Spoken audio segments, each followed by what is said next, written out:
नमस्कार सभी को राम राम। मैं डीएस सैनी आप सभी का स्वागत अभिनंदन करता हूं Hindi Gyandhara DS sir channel पर। आप सभी का पल के विचाय स्वागत है आपके अपने चैनल हिंदी ज्ञानधारा पर।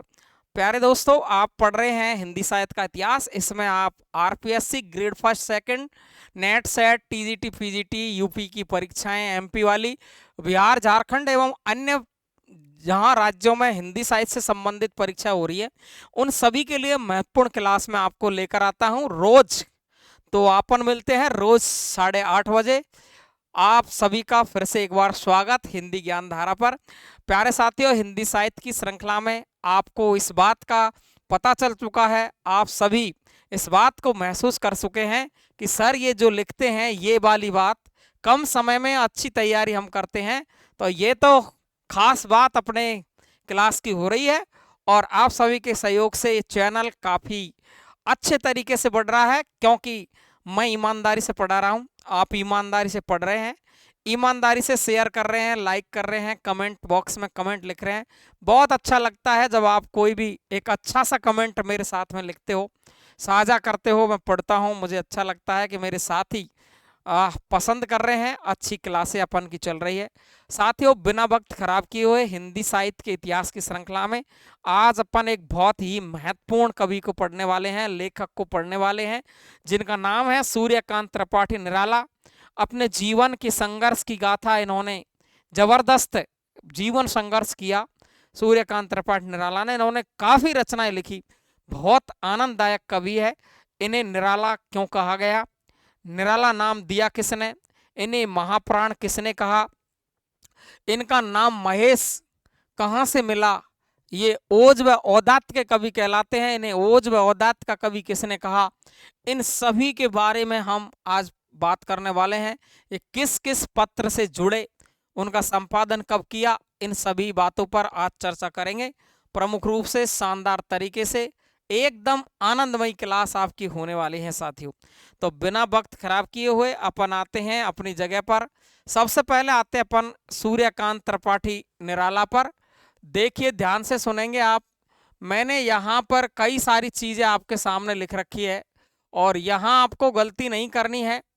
ये आपका 1896 लिखा हुआ है। सबसे पहले इनके जन्म के बारे में यदि मैं बात करूं तो जन्म पर इनके पर विवाद है, कई जगह पर इनका जन्म अलग अलग तरीके से लिखा हुआ है। और यहाँ आपको मैंने यहाँ पर ये मिट गया, इसको देखते हैं अपन। एक तो लिखा है 1897, यानी 21 फरवरी 1896 ज्यादातर किताबों में इसका जन्म मिलता है। और डॉक्टर रामविलास शर्मा के अनुसार इनका जन्म है 97 है, 1897। लेकिन आपको ध्यान रखना है, रामविलास शर्मा नाम ले तो ही 97 करना, नहीं तो नहीं करना है। नहीं तो आपको क्या ध्यान रखना है, 21 फरवरी 1896। अब खास बात क्या है, इनके जन्म पर ध्यान रखेंगे। आपकी जो एनसीईआरटी किताब है उसमें इनका जन्म लिखा हुआ है 1899। ये देखो आप, खास बात, कई जगह पर इनका जन्म लिखा हुआ है 1898।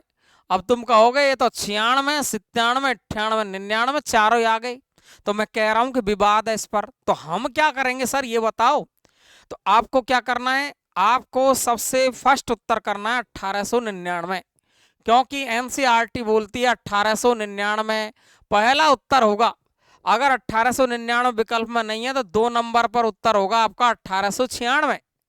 लेकिन ये दोनों ही नहीं है तो फिर उत्तर होगा आपका 97। और या रामविलास शर्मा के अनुसार पूछे तो 97 होगा। रामविलास शर्मा का नाम ले तो ही आपको करना है कितना, 97। नहीं तो पहला उत्तर इसका 99 सही है और 96 ये नहीं है। तो एनसीईआरटी में इसका 1899 लिख रहा है। तो ये तो हुई आपकी जन्म की बात। बात करते हैं स्थान पर। स्थान इनका कौन सा है, तो मेदिनीपुर महिषादल। मेदिनीपुर महिषादल ये कहाँ पर है, ये है बंगाल में। कहाँ पर है, बंगाल में। और यदि इनके गांव का नाम पूछे, इनके गांव का नाम पूछे तो ये देखो मेदिनीपुर महिषादल जो वहाँ स्थान है वहाँ पर गढ़ाकोला गांव है। तो गांव का मूल नाम पूछ ले तो गढ़ाकोला, नहीं तो मेदिनीपुर महिषादल बंगाल। याद रख लोगे, क्लियर है। अब देखो, इन्हें छायावाद का महेश कहते हैं। तो मैं आपसे कह रहा हूं कि छायावाद का महेश कहते हैं। आपको इस बात का पता होना चाहिए। किस बात का? कि मैंने जब छायावाद वाला एक वीडियो बनाया था उसमें मैंने आपको बताया था कि छायावाद में 3 प्रमुख कवि हुए हैं और उनका नाम है प्रसाद पंत निराला, जयशंकर प्रसाद और सूर्यकांत त्रिपाठी निराला। और कौन है पंत? वो सुमित्रानंदन पंत। तो जो प्रसाद पंत निराला, एक क्रम से याद रखना, प्रसाद तो थे छायावाद के ब्रह्मा और सुमित्रानंदन पंत थे विष्णु और सूर्यकांत त्रिपाठी निराला थे कौन? छायावाद के महेश या शिव। तो देखो, छायावाद के महेश के नाम से जाने जाते हैं सूर्यकांत त्रिपाठी निराला और छायावाद का सलाका पुरुष, और छायावाद का सलाका पुरुष भी कौन है? निराला जी है। क्लियर है? सलाका पुरुष पूछे या आपसे पूछे छायावाद का महेश, तो सूर्यकांत त्रिपाठी निराला है। बात आती है कि सूर्यकांत त्रिपाठी निराला को ओज व औदात्य का कवि कहते हैं, लेकिन ओज का मतलब क्या है? ओज गुण का प्रयोग किया है इन्होंने। ओज गुण का प्रयोग किया है। उदात प्लस ये, उदात प्लस ये औदात्य, ऊंचे भावों का वर्णन किया है, ओज गुण का प्रयोग किया है, इसलिए ओज व औदात्य के कवि कहे जाते हैं। लेकिन ये कहा किसने? तो आपको ध्यान रखना है, रामविलास शर्मा ने। किसने कहा है? रामविलास शर्मा ने। कहेंगे कि सूर्यकांत त्रिपाठी निराला को ओज व औदात्य का कवि किसने कहा? रामविलास शर्मा ने। क्लियर है? छायावाद का महेश कौन है? निराला है। छायावाद का सलाका पुरुष कौन है? तो कौन है? निराला है। मेदिनीपुर में जन्म होने वाला कौन है? कौन है? निराला है। महिषादल कहाँ पर है? बंगाल में। इनका मूल गांव कौन सा है जहां जन्म हुआ है? गढ़ा कोला। रामविलास शर्मा ने इनका जन्म कब माना? 1897। मूल रूप से जन्म का पता नहीं है। 1896, 21 फरवरी 1896 पर इनका जन्म अधिकतर किताबों में है, लेकिन एनसीईआरटी कहती है कि 1899 में इनका जन्म हुआ है। क्लियर है? तो 1899 अपन याद रखेंगे। बात आती है कि ये समन्वय पत्रिका से जुड़े थे। कौन सी पत्रिका से जुड़े थे? समन्वय पत्रिका से। और कब जुड़े थे? मोस्ट इंपॉर्टेंट बात है कि 1922 में ये समन्वय पत्रिका से जुड़ गए थे निराला जी। और इनकी एक पत्रिका आती थी मतवाला, इसी से ये फेमस हुए बहुत ज्यादा। और जब ये मतवाला पत्रिका का संपादन इन्होंने किया 1923 में, इसके बाद ही इन्हें निराला कहने लग गए। अब ये निराला क्यों हुआ? निराला है दुनिया से ही, इसलिए निराला कहने लग गए। अब ये कहा किसने? ये बात अपन करने वाले हैं। तो समन्वय पत्रिका से कब जुड़े? 1922। और मतवाला पत्रिका का संपादन कब किया? 1923 में। क्लियर है? कोई दिक्कत? एकदम सरल है सारी बात। समन्वय 22, मतवाला 1923। आगे चलते हैं साथियों। अच्छा, बात कर लिया अपन ने सारी बातों पर, तो आगे चलेंगे अपन। इनका जन्म किस बार को हुआ? ये सवाल एक बार पूछ लिया था कि कौन से बार के दिन इनका जन्म हुआ है, तो रविवार को इनका जन्म हुआ। इसलिए रवि का मतलब होता है सूर्य। रवि का मतलब क्या होता है? सूर्य। तो इसलिए इनका मूल नाम क्या था? सूर्य कुमार। ध्यान रखेंगे, पूछा गया है। सूर्यकांत इनका मूल नाम नहीं है, मूल नाम तो सूर्य कुमार है। तो रविवार के दिन जन्म होने के कारण इनका मूल नाम था सूर्य कुमार। अच्छा, बात करें कि निराला उपनाम जो इनको दिया वो किसने दिया? इन्हें निराला कहा तो किसने कहा? तो इनके मित्र थे। और मतवाला जो पत्रिका थी, इनके संपादक थे कौन? महादेव प्रसाद सेठ। कौन थे? महादेव प्रसाद सेठ। पहले मतवाला के संपादक महादेव प्रसाद सेठ थे। इसके बाद निराला 1923 में मतवाला के क्या बन गए? संपादक। क्लियर है? तो निराला उपनाम जो दिया इनको, वो किसने दिया? इनका मित्र कहें या मतवाला के संपादक कहें, महादेव प्रसाद सेठ ने कहा कि ये तो दुनिया से निराला है, इसलिए इनको कहा सूर्यकांत त्रिपाठी निराला। मूल नाम पूछे तो सूर्य कुमार। क्लियर है? एकदम एकदम टनाटन तरीके से।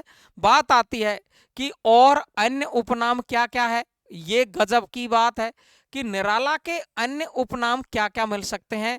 तो देखो, इन्हें कहते हैं ना, सारे सारे इंपॉर्टेंट, ध्यान रखेंगे। इन्हें सरस्वती पुत्र के नाम से जाना जाता है कि माँ सरस्वती की छाया है इन पर, इसलिए सरस्वती पुत्र कहते हैं इन्हें। दूसरा कहते हैं बसंत का अग्रदूत। बसंत का अग्रदूत कहते हैं किसको? निराला को। लेकिन सवाल पूछा है कि निराला को बसंत का अग्रदूत कहा जाता है, कहा किसने है? तो आपको ध्यान रखेंगे, सच्चिदानंद हीरानंद वात्सायन अज्ञे ने कहा है क्या? बसंत का अग्रदूत। किसे? किसे? सूर्यकांत त्रिपाठी निराला को। क्लियर है एकदम? बिल्कुल। इन्हें महाप्राण कहा जाता है। क्यों कहा जाता है साथियों? क्योंकि इन्होंने महाप्राण वर्णों का अधिक प्रयोग किया है। श्वास वायु के आधार पर व्यंजन दो प्रकार के होते हैं, अल्प प्राण और महाप्राण, जिसमें पहला, तीसरा, पांचवा, है ना, और से वो सॉरी, पहला, तीसरा, पांचवा, ये ले व, ये तो आपके होते हैं अल्प प्राण। और इसके अलावा दूसरा और चौथा और से है, ये होते हैं महाप्राण। तो महाप्राण वर्णों का अधिक प्रयोग किसने किया है? सूर्यकांत त्रिपाठी निराला ने। इसलिए इनको क्या कहते हैं? महाप्राण कहते हैं। क्लियर है? और दूसरा देखिए, आधुनिक काल, देखो एक तो कठिन काव्य का प्रेत केशवदास है, एक कठिन गद्य का प्रेत, ध्यान से सुन लेंगे नहीं तो मारे जाओगे। कठिन काव्य का प्रेत केशवदास है, कठिन गद्य का प्रेत अज्ञेय है। और देखो बात यह है शानदार वाली कि मजेदार वाली बात यह है कि आधुनिक काल का कठिन काव्य का प्रेत, ओ वाह, आधुनिक काल का कठिन काव्य का प्रेत वो कौन है? तो निराला।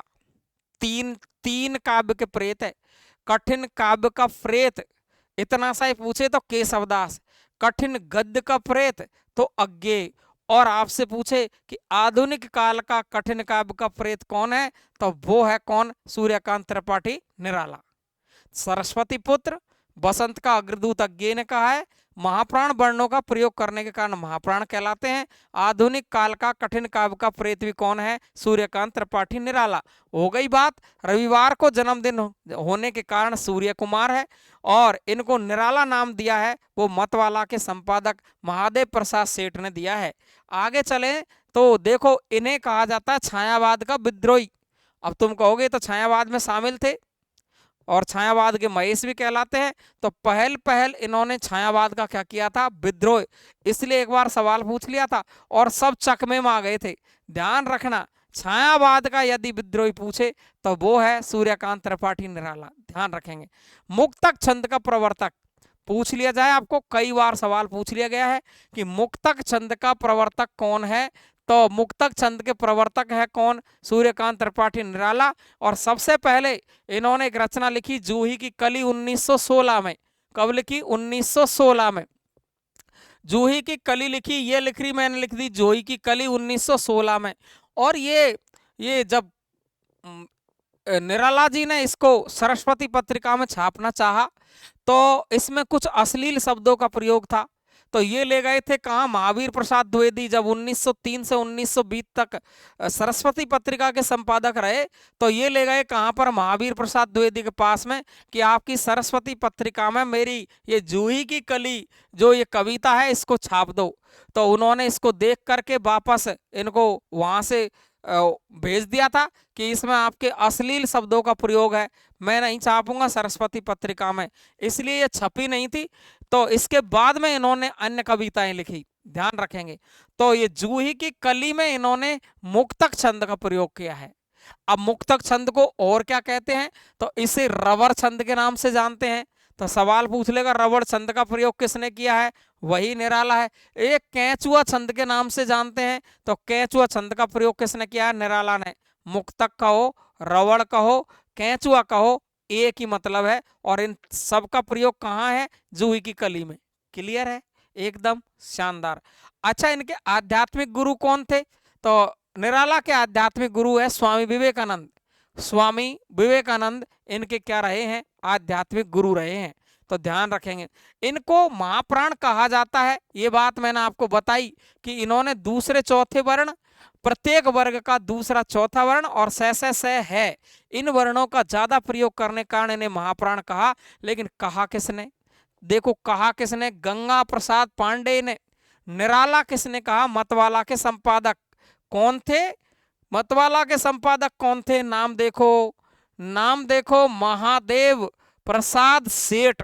और देखो यहां देखेंगे अपन, महाप्राण किसने कहा? गंगा प्रसाद पांडे ने। क्लियर है? एकदम गलती नहीं करना। इनकी पूछे कि प्रथम कविता कौन सी है, तो ये है जूही की कली 1916।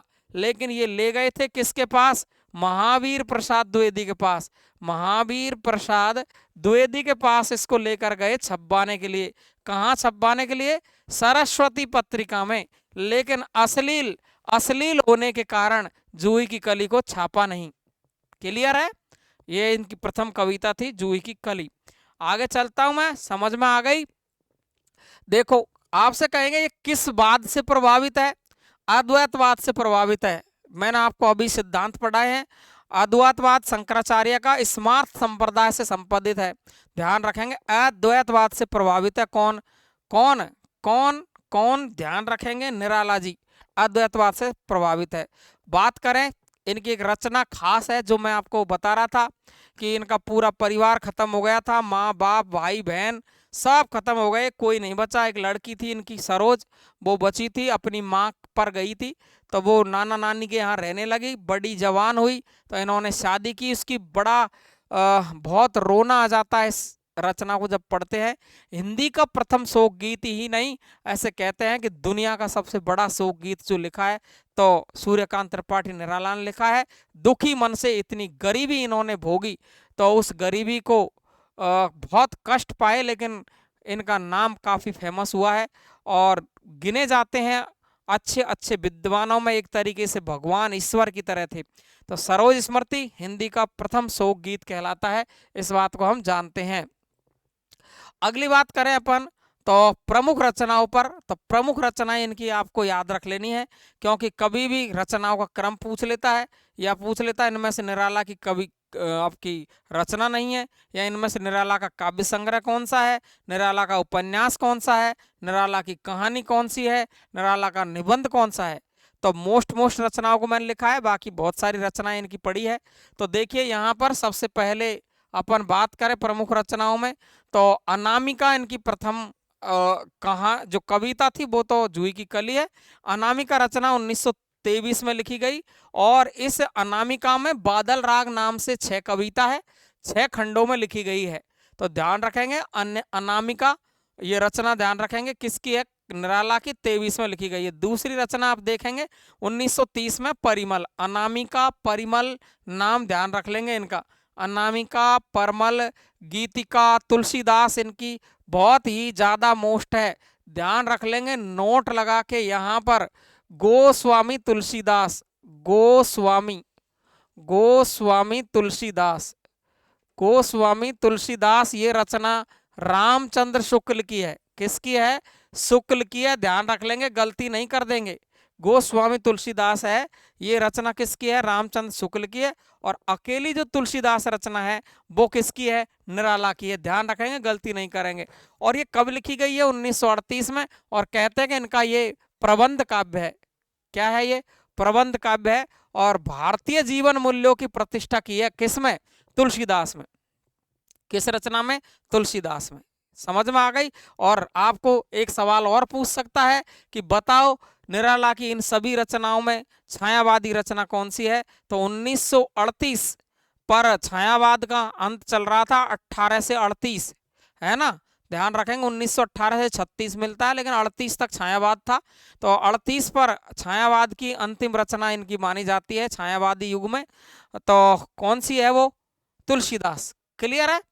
इसके बाद में तुलसीदास के बाद में उन्होंने कुकुरमुत्ता लिखी है, अणिमा लिखी है, बेला लिखी है, नए पत्ते हैं, अर्चना है, आराधना है, सांद कांकली है, जन्मभूमि है।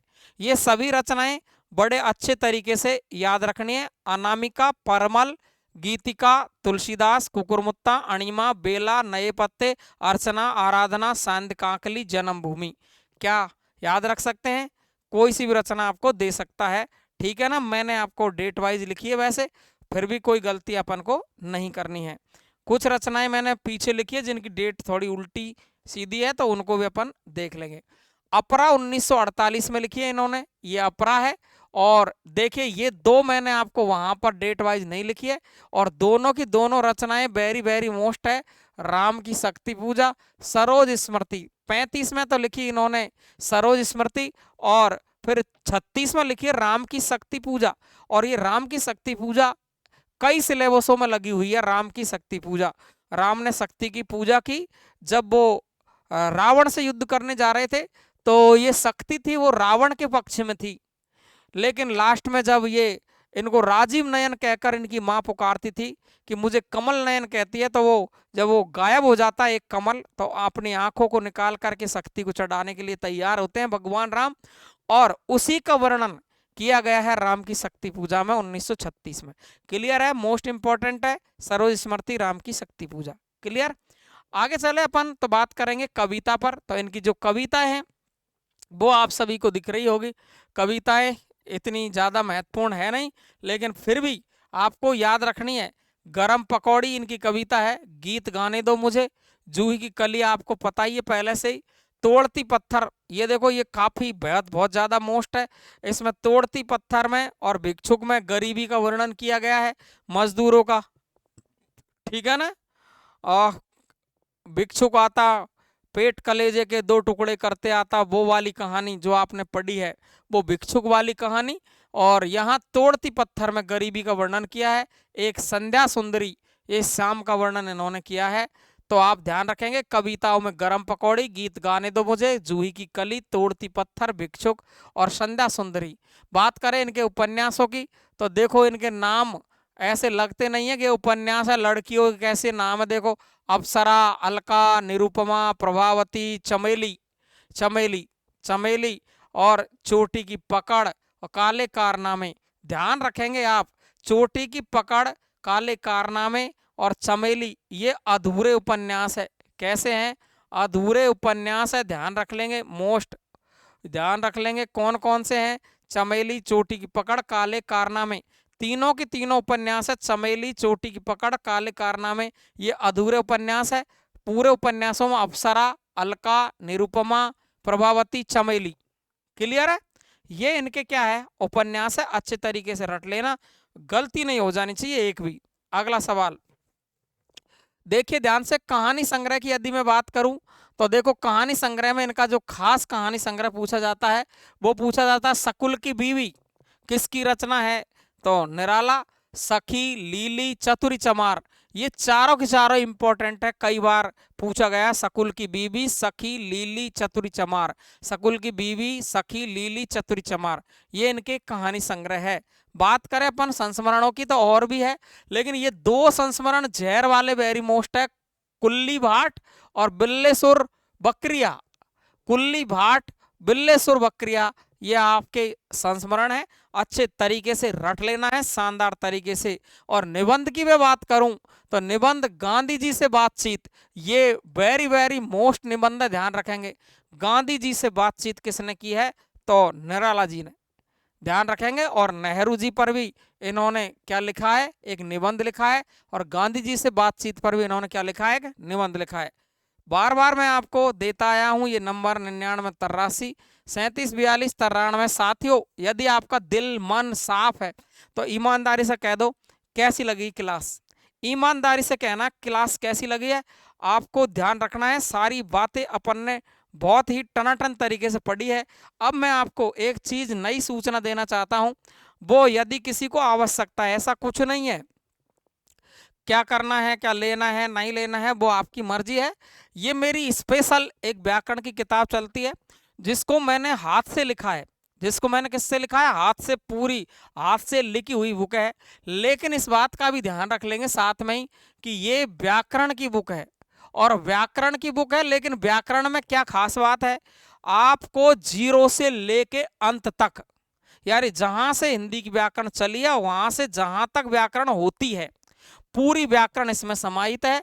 यानी आपको देखे एक बात, यहाँ पूरी व्याकरण है। स्पेशल चीज है कि इसमें पत्र लेखन अलग से दिया गया है, चाहे वो आरएस के लिए पढ़े, आपको आईएएस के लिए पढ़े, पत्र लेखन स्पेशल है। इसके अलावा अध्यायवार प्रस्तुतिकरण है, प्रत्येक अध्याय के पहले आयोजित परीक्षाओं के पूरे प्रश्न पूछे हुए हैं, 2005 से 2022 तक के पूरे प्रश्न इसमें शामिल है जो आ गए अब तक हिंदी में। किसी भी परीक्षा में सारे प्रश्न मिलेंगे, हाथ से लिखे हुए नोट्स मिलेंगे। ये कंप्लीट आपको आपकी आरपीएससी में, आरएएस और फर्स्ट ग्रेड, सेकंड ग्रेड या जहां भी व्याकरण आती है तो व्याकरण से संबंधित है। और ये बुक ये मैंने ही लिखी है, डीएस सैनी लिख रहा है यहाँ पर, आरएएस है ना, आरएसएस भी, एलडीसी और ये देखो पीजी, पटवार, पीजीटी, टीजीटी, है ना, नेट सेट, सबके लिए जहां भी व्याकरण से संबंधित परीक्षाएं होती है, व्याकरण की हाथ से लिखी गई बुक है। आप इसे फ्लिपकार्ट या अमेजन पर ले सकते हैं, अगर जिसको बाहर से कोई ले रहा है तो। बाकी राजस्थान में सब जगह दुकानों पर उपलब्ध है। तो कैसी रही क्लास आज की, आप सभी को बताना है। सभी को बहुत बहुत धन्यवाद, आप सभी मेरे साथ जुड़ते हैं 8:30 बजे। नमस्कार सभी को।